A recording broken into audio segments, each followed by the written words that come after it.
축복하고 기도합니다.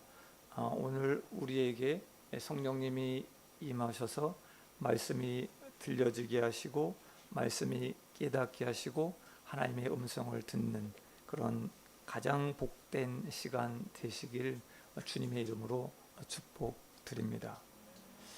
성도 여러분, 잘 아시죠? 역대기는 열왕기서처럼 왕들의 이야기를 시간 순으로 기록하지 않았습니다.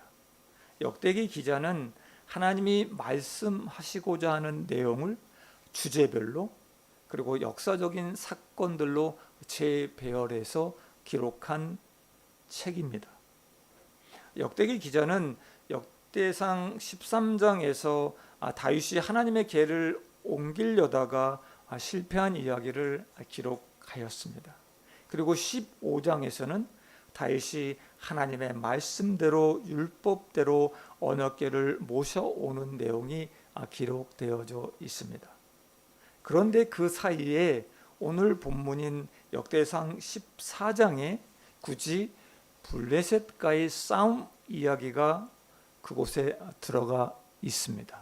성도 여러분, 왜일까요? 왜 13장과 15장 사이에 이 14장을 끼워 넣었을까요? 율법대로 말씀대로 따르지 않고 하나님의 궤를 움직이다가 실패한 다윗, 그리고 하나님의 말씀대로 법대로 하나님의 궤를 움직여 성공한 다윗, 그것이 15장입니다. 그런데 이 14장은 다윗이 하나님에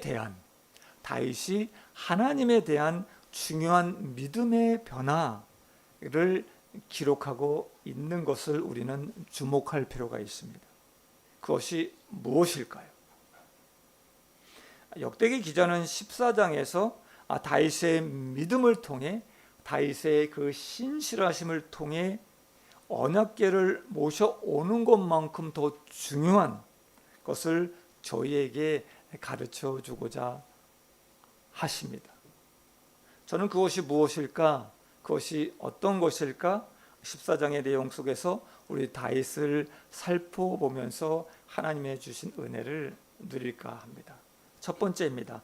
다윗은 하나님이 자기를 왕으로 삼으신 것을 깨달았습니다. 1절을 다 같이 읽겠습니다. 1절입니다. 네, 1절 말씀 시작. 두로왕 히람이 다윗에게 사신들과 백항목과 석수와 목새를 보내 그의 궁전을 건축하게 하였더라. 아멘. 두로는 해상 도시입니다. 무역을 통해 엄청난 부를 축적한 도시였습니다. 더불어 문명도 매우 발달했겠지요. 이런 나라의 왕이 다윗을 윈정하여 그의 궁전을 지어 주겠다고 말을 합니다. 두로왕 히람은 사신들과 백항목과 석수와 목새를 보냅니다. 두로의 백항목 튼튼합니다. 그리고 쭉쭉 뻗은 고든 나무입니다.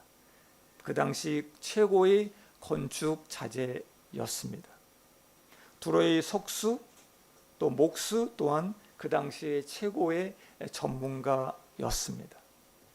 이것은 마치 뉴욕시의 한 유명한 건축 설계사 사무소에서 한국의 조그만 마을에 멋진 건축물을 지어주겠다라고 하는 것과 비슷할 것 같습니다. 저는 이 구절을 읽으면서 누군가가 우리 동경 사랑의 교회를 지어주겠다 라고 하면 얼마나 행복할까, 얼마나 좋을까 믿음으로 상상해 보면서 허허허 웃어 보았습니다. 이 사건은 강대국인 두로왕이 다윗을 가나안 땅의 새로운 왕으로서 인정하는 엄청난 일입니다. 다윗에게 이 두로왕은 무한한 존경을 표시하는 사건입니다. 이때 다윗은 역시 나를 인정해 주는구나, 나를 인정해 주는구나. 내가 역시 이스라엘의 왕이야. 허허허라고 다윗은 말하지 않았습니다. 성도 여러분, 초등학교에 어린이 회장만 돼도, 그 반의 반장만 돼도, 고등학교 때 선도 부원만 돼도 어깨에 힘을 딱 줍니다. 그리고 세상을 다 가진 것처럼 의시되며 다니는 친구들도 있습니다. 그런데 다윗은 왕으로서 이제 성공을 했습니다. 모든 사람이 인정하고 추앙할 때 다윗은 이렇게 말합니다. 2절 말씀입니다. 다 함께 봉독합니다. 시작.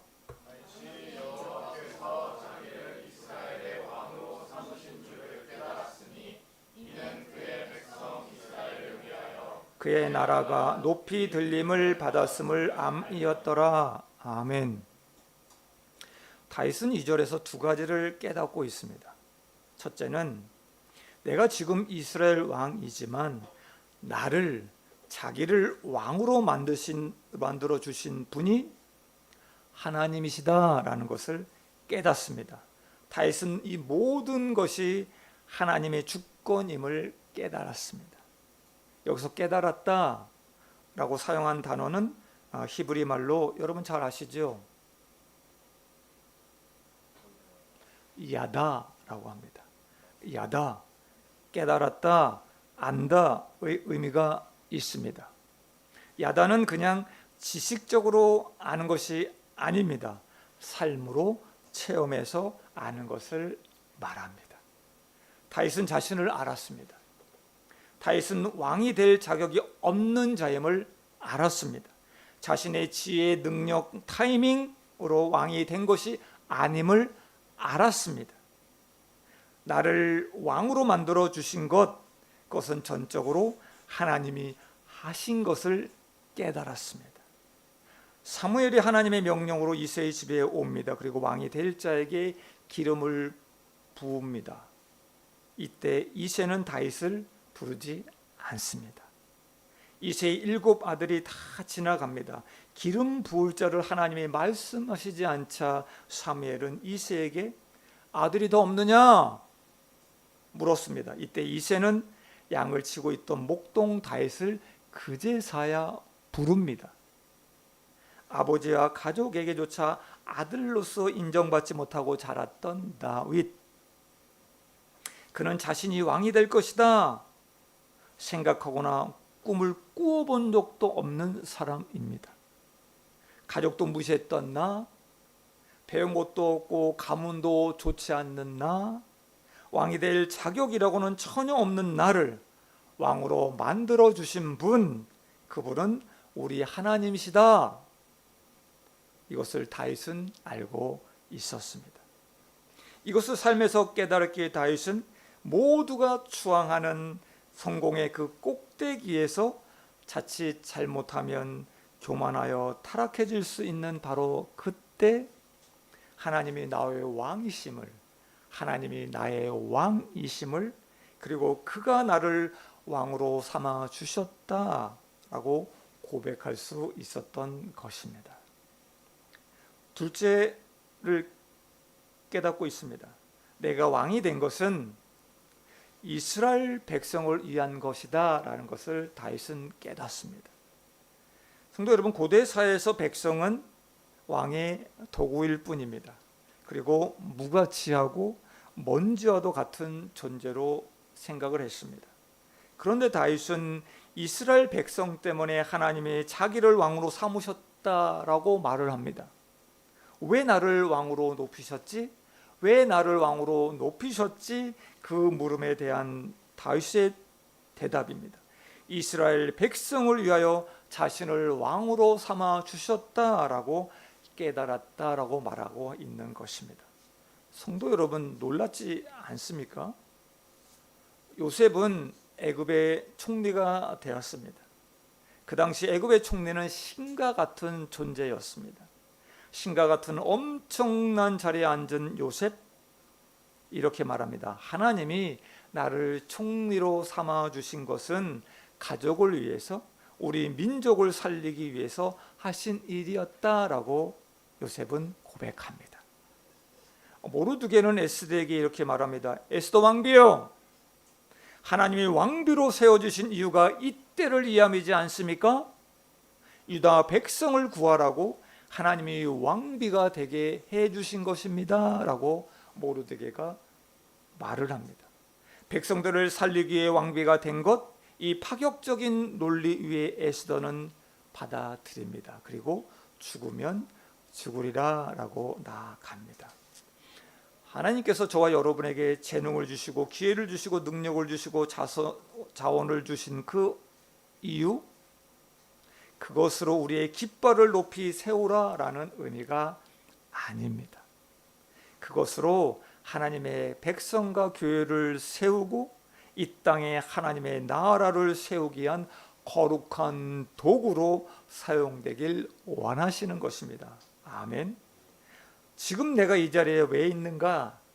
지금 왜 내가 이 자리에 있는가? 이 땅에 나만 잘 먹고 잘 살기 위해서 부르신 것인가? 우리는 물어보아야 됩니다. 나의 성공, 나의 재능, 나의 시간을 누구를 위해 사용하고 계십니까? 다윗처럼 내가 왕이 된 이유를 깨달았듯이 저와 여러분도 나를 이 축복된 자리에 있게 하신 이유를 깨닫길 원합니다. 두 번째입니다. 다윗은 왕이신 하나님께 묻고 또 묻는 것을 깨닫고 그런 자가 됩니다.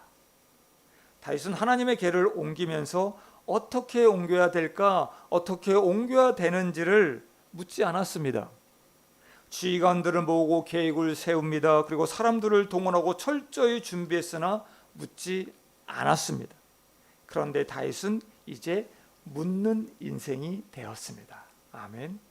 우리 8절 말씀 다 같이 읽겠습니다. 시작. 다윗이 기름 부음을 받아 온 이스라엘의 왕이 되었다 함을 듣고 모든 블레셋 사람들이 다윗을 찾으러 올라오매 다윗이 듣고 대항하러 나갔으나. 아멘. 다윗이 이스라엘의 왕이 되었다는 소식을 듣고 블레셋 사람들이 쳐들어옵니다. 블레셋은 이스라엘의 오랜 원수였습니다. 이스라엘과 블레셋과의 전쟁 이야기는 구약에 많이 기록되어져 있습니다. 이스라엘은 블레셋이 쳐들어오면 겨우겨우 버티고 방어하면서 힘겹게 살아왔습니다.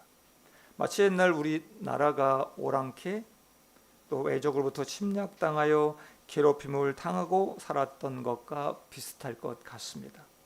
사울왕 때도 끊임없이 블레셋과 싸웁니다. 이때 사울왕은 단 한 번도 하나님께 묻지 않았습니다.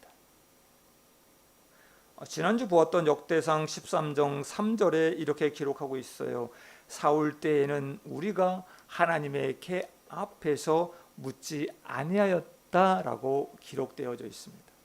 사울은 왕으로서 자신의 판단과 경험과 전략으로만 응대했습니다. 그리고 블레셋과의 전투에서 사울과 그의 아들들은 죽습니다. 그리고 하나님의 궤도 빼앗깁니다. 다윗은 사울이 자신을 죽이려고 할 때 원수인 나라 블레셋 땅으로 도망가서 거기서 살기도 했습니다. 블레셋은 이런 다윗이 이스라엘의 왕이 되어 주변 나라들의 인정받고 높임을 받는다고 하니 안 되겠어. 처음부터 그 얘기를 꺾어 놓아야 돼. 자신들의 수족으로 삼으려고 쳐들어온 것입니다. 거기에다 적들은 벌써 예루살렘 근처인 르바임 골짜기까지 와서 진을 치고 있었습니다. 르바임 골짜기가 무너지면 이스라엘은 소망이 없어지는 절체절명의 위기 앞에 서 있습니다. 다윗은 이 상황에서 급하게 서둘러 장수들을 소집하여 회의하고 정신없이 준비하지 않았습니다. 군사 계획이나 그동안 자신이 싸워서 승리했던 전투와 경험을 의지하지 않았습니다.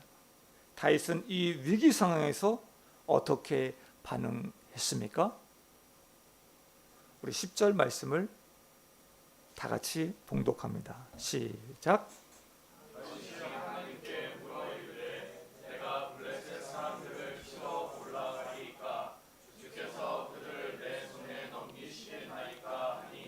여호와께서 그에게 이르시되 올라가라, 내가 그들을 내 손에 넘기리라 하신지라. 아멘.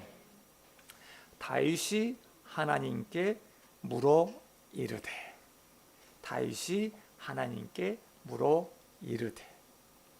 다윗에게선 비록 언약궤는 없습니다. 점심으로 하나님께 물어봅니다.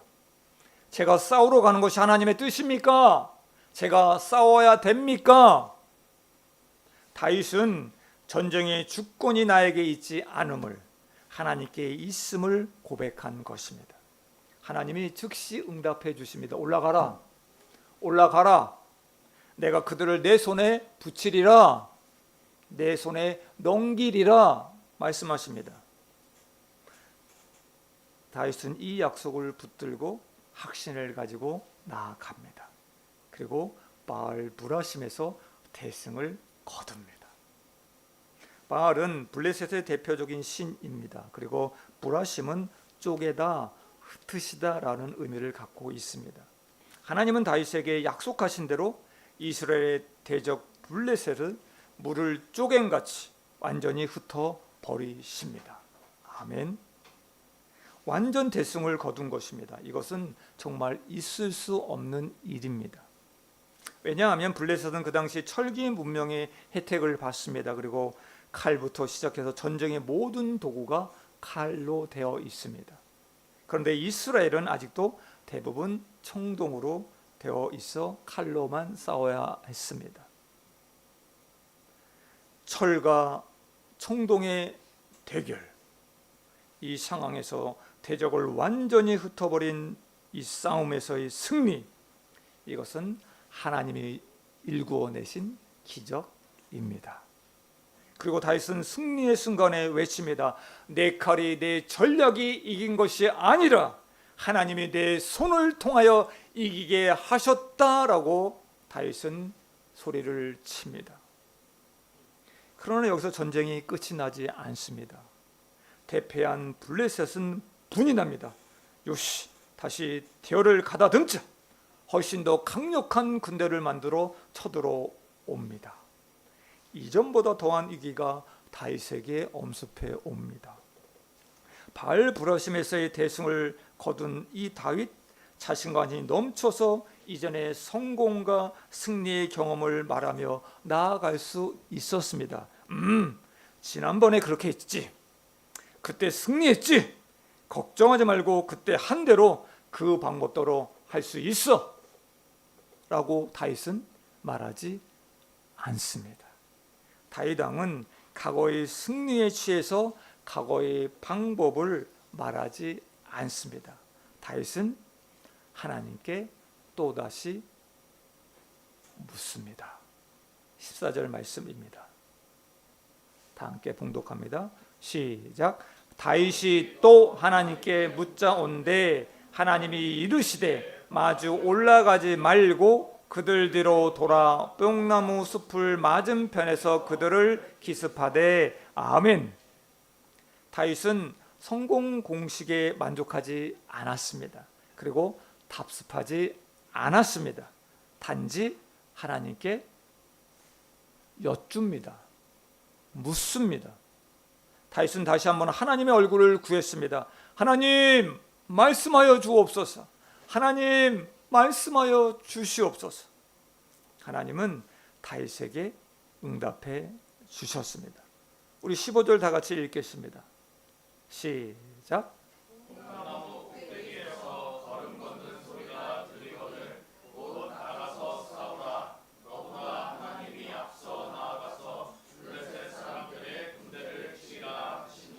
아멘. 성도 여러분, 뿅나무 잎은 소리가 잘 나지 않는다고 합니다. 그런데 나무 꼭대기에서 걸음 걷는 소리가 나는 것은 무엇일까요? 다윗은 이 귀한 명령대로 뽕나무 꼭대기에서 걸음 걷는 소리가 날 때까지 기다립니다. 다윗은 하나님 말씀대로 순종했고 대승을 거둡니다. 블레셋과의 전쟁에서 그들을 완전히 멸합니다. 이날 이후로 블레셋은 역사에서 사라집니다. 그뿐만이 아닙니다. 16절에서 블레셋 군대를 쳐서 기브온에서부터 게셀까지 이르렀다고 기록하고 있습니다. 이것은 하나님이 여호수아에게 가나안 땅을 정복하라 하신 말씀, 드디어 다윗 왕 때 완전히 정복되었던 것입니다. 아멘. 너무나 감격스러운 승리이지 않습니까? 포로로 귀환한 이스라엘 백성들에게, 이 다윗의 이야기, 이것은 그들에게 감동을 주었고 소망을 갖게 해 주었을 것입니다. 우리도 다시 부흥할 수 있어.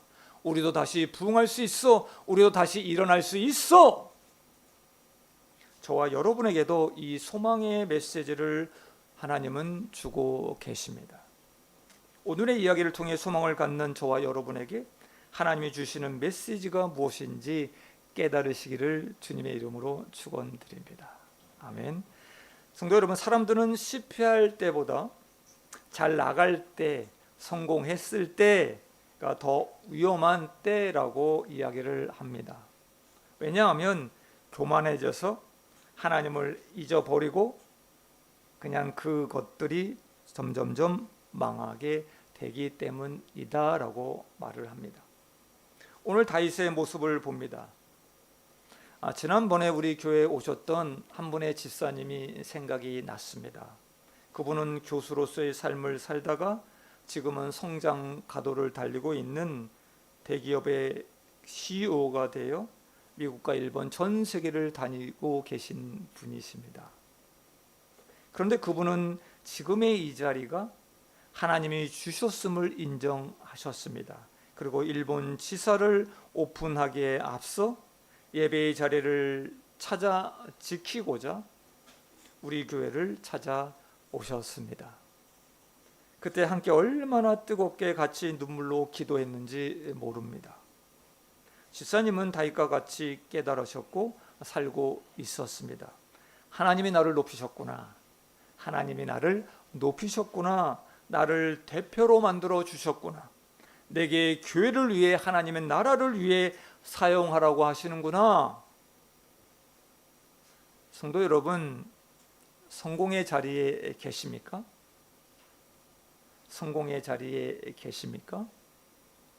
깨달으시길 바랍니다. 지금의 이 자리, 하나님이 해주신 자리입니다. 나이 나된 것은 하나님의 은혜입니다. 또 하나의 위기가 옵니다. 이 막강한 블레셋이 쳐들어온다는 것입니다. 성도 여러분, 우리의 블레셋은 무엇입니까? 우리의 블레셋은 재정의 문제, 건강의 문제, 자녀의 문제, 죄의 문제일 수 있습니다. 자녀가 말을 안 듣고 반항하며 집을 나가고 취업이 안 되고 승진도 안 되고 열심히 노력하는데도 돈은 벌지 못하고 건강에 이상이 오고 부부관계가 계속 나빠지고, 이런 위기 가운데 저와 여러분은 어떻게 하면 될까요? 어떻게 하면 되겠습니까? 내가 어떻게 해서든 해결하려고 노력하는 사람이 있습니다. 그리고 이 문제를 해결해 달라고 강구하는 사람도 있습니다. 그러나 이런 상황에서 더욱더 필요한 것이 하나가 있습니다. 주님 앞에 나와, 주님, 제가 어떻게 할까요? 주님, 제가 어떻게 해야 할까요? 물어보는 것입니다. 블레셋처럼 나를 죽이려고 달려드는 세상 가운데 내몰렸을 때 우리는 하나님께 물어야 됩니다. 또 물어야 됩니다. 그분 앞에 엎드려야만 합니다. 그리고 하나님이 말씀하시는 것을 귀담아 들어야 됩니다. 하나님은 우리가 기도의 자리에서 물을 때 하나님은 말씀해 주십니다. 아멘. 말씀을 듣는 자리에서 말씀을 읽을 때, 말씀을 묵상할 때 하나님은 말씀으로 답을 해 주십니다. 때로는 사람들을 통해 말씀해 주십니다. 또한 환경을 통해서도 말씀해 주십니다. 이것이 하나님이 다윗에게 말씀해 주신 뽕나무에서의 나는 걷는 소리입니다. 내 생각, 내 경험은 내려놓고 뽕나무에서 소리가 날 때까지 저와 여러분은 기다려야만 됩니다. 말씀을 맺겠습니다. 성도 여러분, 제가 한번 질문 하나 드릴게요. 대표이사나 우리 상사들, 윗분들은 어떤 직원을 좋아할까요? 질문입니다.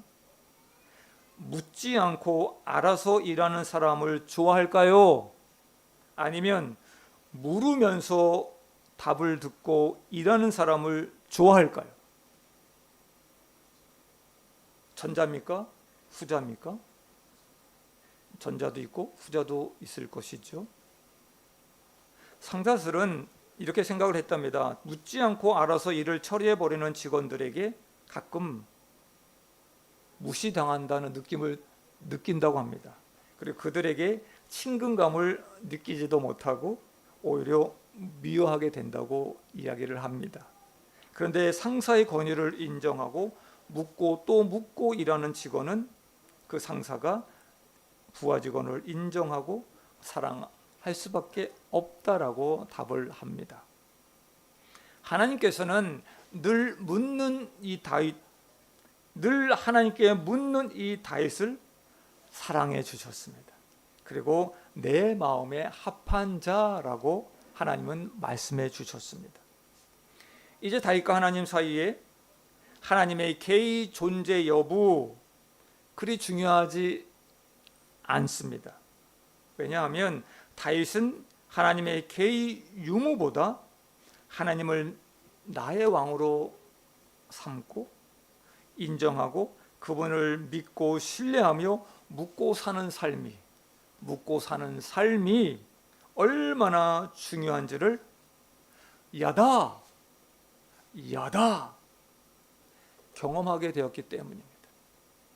그러나 그렇다고 다윗이 하나님의 개의 중요성을 간과한 것은 절대 아닙니다. 15장에서는 다윗이 하나님의 임재의 상징인 개를 그의 궁에 잘 모셔드립니다. 그리고 찬양대를 조직합니다. 그리고 24시간 언제든지 누구든지 예배 드릴 수 있게 하였다는 기록이 15장에 기록되어져 있습니다. 모든 것이 하나님의 주권임을 깨닫는 인생, 나의 왕이신 그분께 갈 길을 묻는 인생을 살아왔던 그 다윗, 하나님은 더욱더 그를 높여주셨습니다. 우리 17절 말씀을 다 함께 봉독합니다. 시작. 명성이 온 세상에 퍼졌고 여호와께서 모든 이방 민족으로 그를 두려워하게 하셨더라. 아멘. 세상은 다윗의 명성이 높아졌다고 말합니다. 그러나 저와 여러분은 그 명성의 실체를 잘 알고 있습니다. 그것은 철저히 자신을 비우고 하나님이 나의 왕이심을 깨닫고 묻고 또 물으며 뽕나무 꼭대기의 그 소리가 들릴 때까지 순종했던 그 한 사람을 통해 드러난 여호와 아버지 하나님의 명성이었습니다. 아멘. 우리도 다윗과 같이 지금 내가 있는 자리, 지금 있는 이 자리가 하나님이 나의 아버지가 세우신 자리임을 깨닫고 나의 왕이신 그분께 묻고 또 여쭙고 나아갈 때 우리에게도 하나님은 이렇게 약속하십니다. 우리 17절에 다윗이라는 이름 대신에 우리 000에 나의 이름을 넣습니다. 본인의 이름을 넣고 큰 소리로 선포하기를 원합니다. 준비되셨죠? 한번 해보고 또 한번 하겠습니다.